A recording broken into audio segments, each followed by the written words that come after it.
وإلى مدين أخاهم شعيبا قال يا قوم اعبدوا الله ما لكم من إله غيره ولا تنقصوا المكيال والميزان إني يراكم بخير وإني أخاف عليكم عذاب يوم محيط. ويا قوم أوفوا المكيال والميزان بالقسط ولا تبخسوا الناس أشياءهم ولا تعثوا في الأرض مفسدين.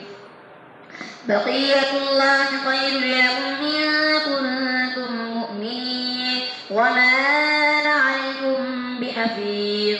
قالوا يا شعيب وصلاتك تأمرك أن نترك ما يعبد آباؤنا وأن نفعل في أموالنا ما نشاء إنك لأنت الحليم الرشيد.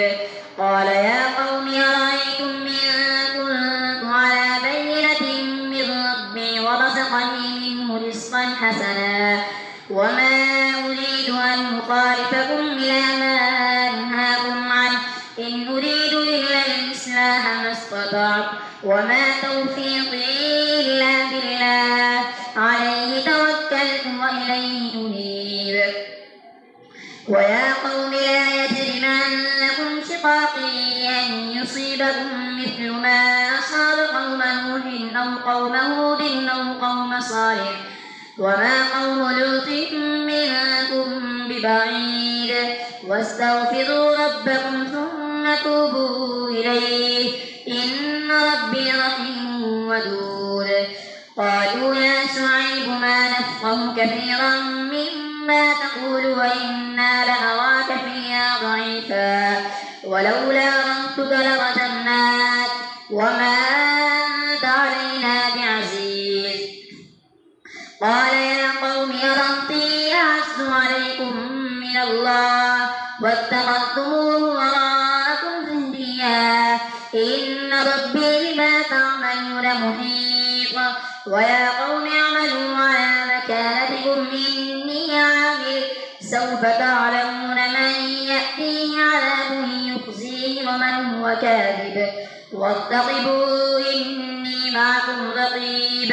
ولما جاء أمرنا نجينا شعيبا والذين آمنوا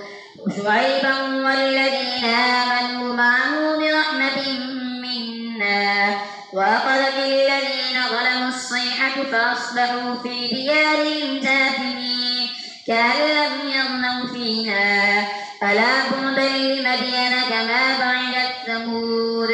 ولقد أرسلنا موسى بآياتنا وسلطان مبين يا فرعون وملئه فاتبعوا أمر فرعون وما أمر فرعون برشيد يقدم قومه يوم القيامة فأوردهم النار وبئس الرفد المورود.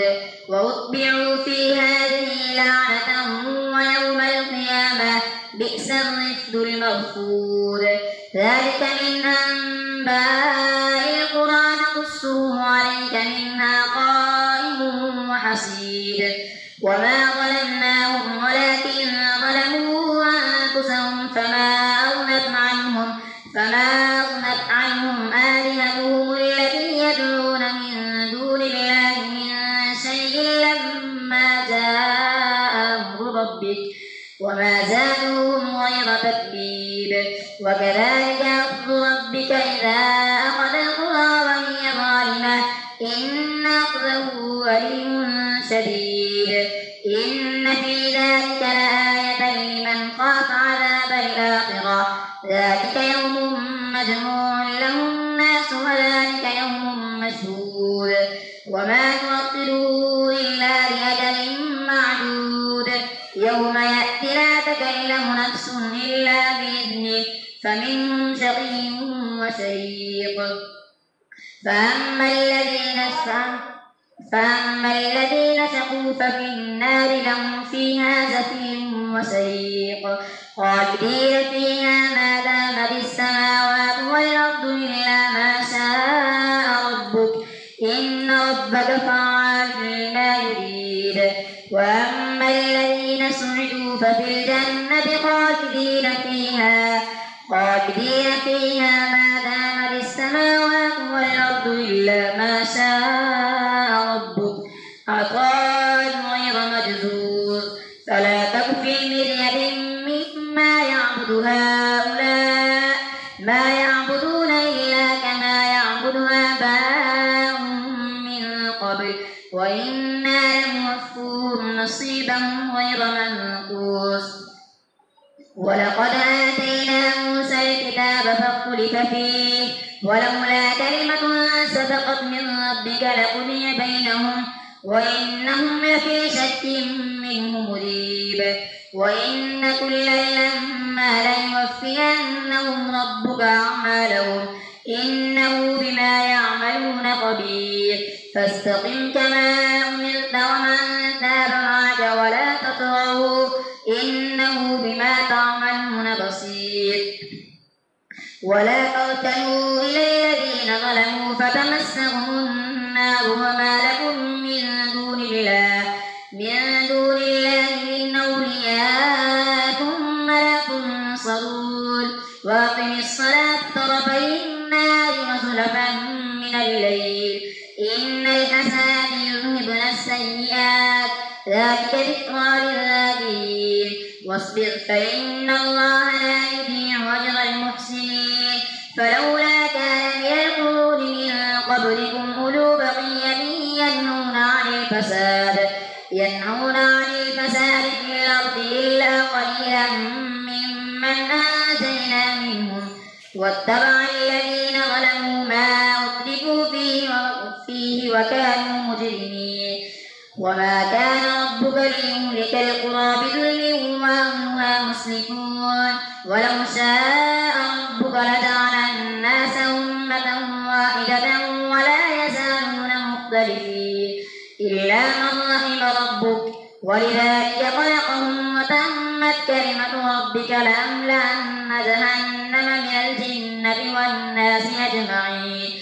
وكلا نقص عليك من أنباء الرسل ما نثبت به فؤادك وجاءك في هذه الحق وموعظة وذكرى للمؤمنين.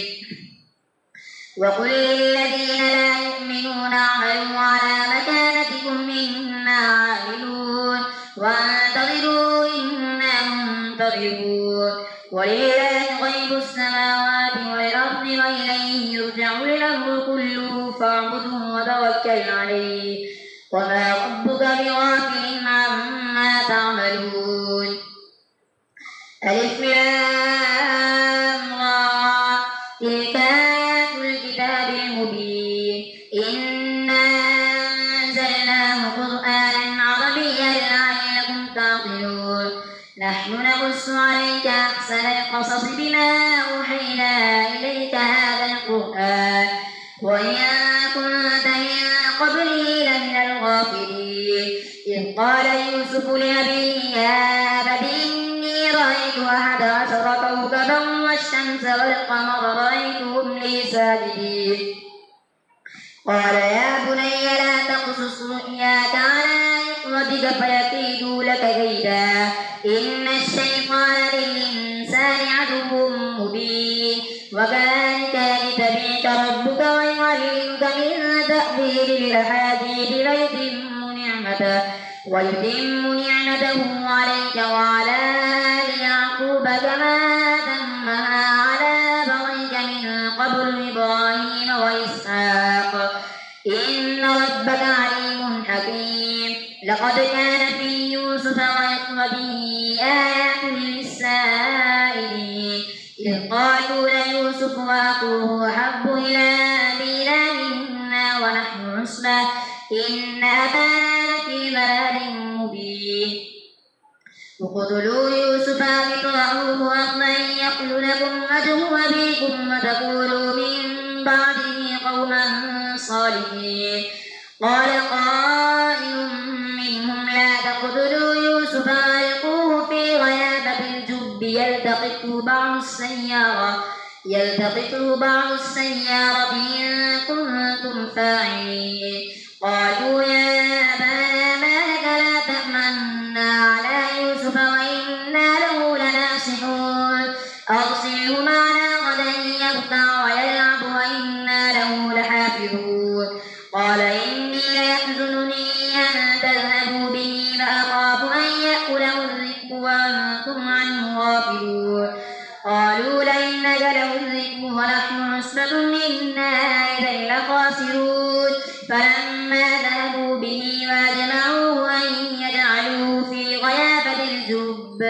وأوحينا إليه لتنبئنهم بأمرهم هذا وهم لا يشعرون وجاءوا أباهم عشاء يبكون قالوا يا أبانا إنا ذهبنا نستبق وتركنا يوسف عند متاعنا فأكله الذئب وما أنت بمؤمن لنا ولو كنا صادقين وجاءوا على قميصه بدم كذب قال بل سولت لكم أنفسكم أمرا فصبر جميل والله المستعان على ما تصفون وجاءت سيارة فأرسلوا والدهم فأدلى دلوه قال يا بشرى هذا غلام وأسروه بضاعة والله عليم بما يعملون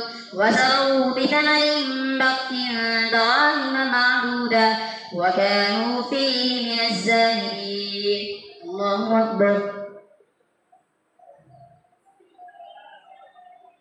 سمع الله لمن حمده الله أكبر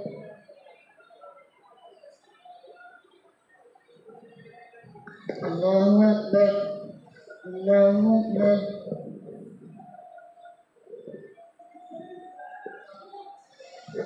الله أكبر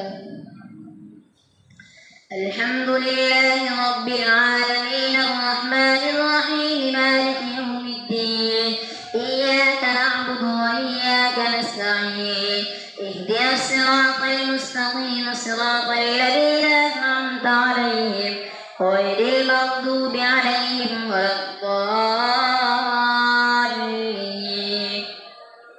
وقال الذي اشتراه من مصر امرأتي يكفيني مثواه عسى أن ينفعنا أو نتخذه ولدا وكذلك مكنا ليوسف في الأرض ولنعلمه من تأويل الأحاديث والله غالب على أمره ولكن أكثر الناس لا يعلمون ولما بلغ أشده آتيناه حكما وعلما وكذلك نجزي المحسنين وراودته التي هو في بيتها عن نفسه وغلقت الأبواب وقالت هيت لك قال معاذ الله إنه ربي أحسن مثواي إنه لا يفلح الظالمون ولقد همت به وهم بها لولا أن رأى برهان ربه كذلك ليصرف عنه السوء والفحشاء إنه من عبادنا المخلصين واستبق الباب وقدت قميصه من دبر وألف يا سيدها لدى الباب قالت ما جزاء من أراد بأهلك سوءا إلا أن يسجن أو عذاب أليم قال هي راودتني عن نفسي وشهد شاهد من أهلها إن كان قميصه قد من قبل فصدقت وهو من الكاذبين وإن كان قميصه قد من دبر فكذبت وهو من الصادقين فلما رأى قميصه قد من دبر قال إنه من كيدكن إن كيدكن عظيم يوسف أعرض عن هذا واستغفري لذنبك إنك كنت من الخاطئين وقال نسوة في المدينة امرأة العزيز تراود فتاها عن نفسه قد شغفها حبا إنا لنراها في ضلال مبين فلما سمعت بمكرهن أرسلت إليهن وأعتدت لهن متكئا وآتت كل واحدة منهن سكينا وقالت اخرج عليهن فلما رأينه أكبرنه وقطعن أيديهن وقلن حاش لله ما هذا بشرا إن هذا إلا ملك كريم قالت فذلكن الذي لمتنني فيه ولقد راودته عن نفسه فاستعصم ولئن لم يفعل ما آمره ليسجنن ولا يكونن قال رب السجن أحب إلي مما يدعونني إليه وإلا تصرف عني كيدهن أصب إليهن وأكن من الجاهلين فاستجاب له ربه فصرف عنه كيدهن إنه هو السميع العليم ثم بدا لهم من بعد ما رأوا الآيات ليسجننه حتى حين ودخل معه السجن فتيان قال أحدهما إني يراني أعصر خمرا وقال الآخر إني يراني يحمل فوق رأسي خبزا تأكل الطير منه نبئنا بتأويله إنا نراك من المحسنين قال لا يأتيكما طعام ترزقانه إلا نبأتكما بتأويله قبل أن يأتيكما ذلكما مما علمني ربي إني تركت ملة قوم لا يؤمنون بالله وهم بالآخرة هم كافرون واتبعت ملة آبائي إبراهيم وإسحاق ويعقوب ما كان لنا أن نشرك بالله من شيء ذلك من فضل الله علينا وعلى الناس ولكن أكثر الناس لا يشكرون يا صاحبي السجن أرباب متفرقون خير أم الله الواحد القهار ما تعبدون من دونه إلا أسماء سميتموها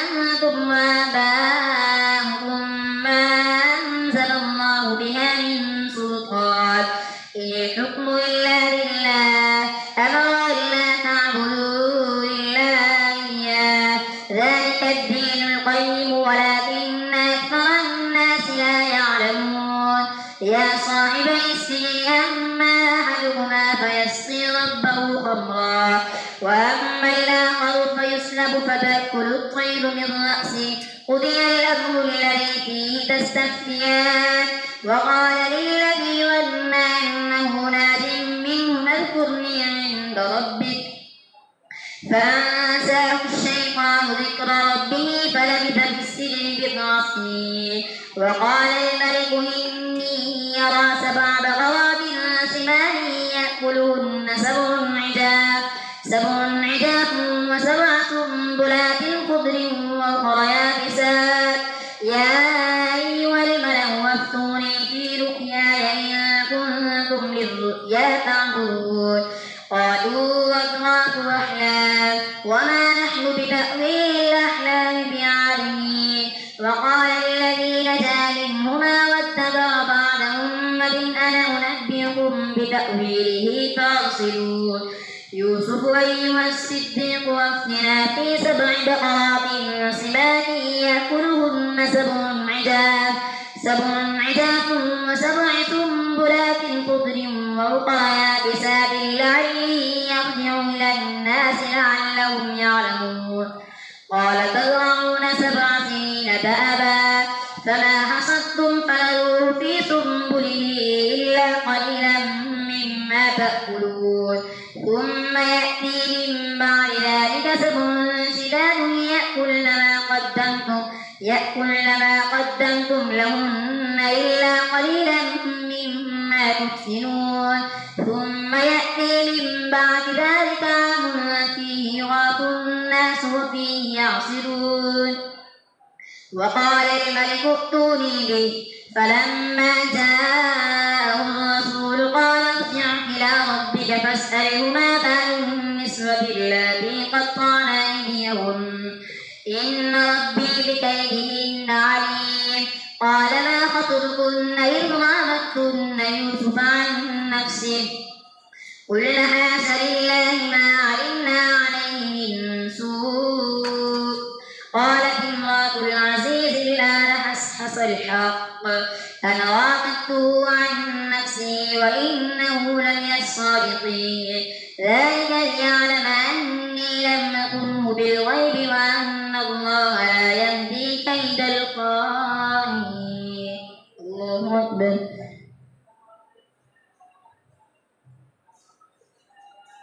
سمع الله لمن حمده. الله أكبر. الله